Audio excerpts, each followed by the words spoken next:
தன்விக், என்னம்மா? இன்னைக்கு ஒரு கதை சொல்கிறேன். ஓகேம்மா. ஒரு பொண்ணு டிராயிங் கிளாஸ் போவாளாம் தினமும். ஒரு நாள் என்னாச்சா, அந்த மாதிரி போகும்போது அவளோட கைப்பட்டு மிஸ்டேக்கா அவளோட பெயிண்ட் ஃபுல்லாக ஃப்ளோரில் ஸ்பில் ஆகிடுதா. அவள் யாருன்னா நம்மளை பார்த்தாங்களா அப்படின்னு பார்க்குறா. ஆனால் ஸ்டூடெண்ட்ஸ் எல்லாரும் ரொம்ப இன்ட்ரெஸ்டிங்காக ட்ரா பண்ணிட்டு இருந்ததுனால அவள் பெயிண்ட்டை கொட்டினதை யாருமே நோட் பண்ணல. ஆனால் அவள் சைலண்ட்டாக இருந்திருக்கலாம், பட் அவளுக்கு ரொம்ப சேடாக இருந்துச்சு.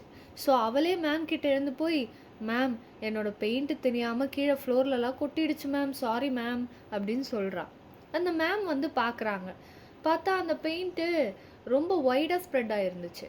ஸோ அவங்க என்ன பண்ணாங்க, இருக்கிற பெஞ்சஸ் எல்லாத்தையும் மூவ் பண்ணி ஓரமாக வச்சுட்டு, ஸ்டூடெண்ட்ஸ் இன்னைக்கு நான் இன்ட்ரெஸ்டிங்கான ஒரு ஆர்ட் சொல்லித்தரேன்னு சொல்லிட்டு அந்த ஸ்பில்லான பெயிண்ட்லேயே ப்ரஷ்ஷை வச்சு அழகான ஒரு பெயிண்டிங்காக அதை மாற்றி காமிச்சாங்க. கீழே வேஸ்டான பெயிண்ட்டை கூட நம்ம ஒரு ஆர்ட்டாக சூப்பராக மாற்ற முடியும்னு தெரியுது இல்லை? ஆனால் அம்மா, என்னப்பா? இந்த கதையை நீ சொன்னதுக்கப்புறம் என் ரூமில் பண்ணதை பார்க்க அலோவ் பண்ணலான்னு நினைக்கிறேன். என்ன பண்ண?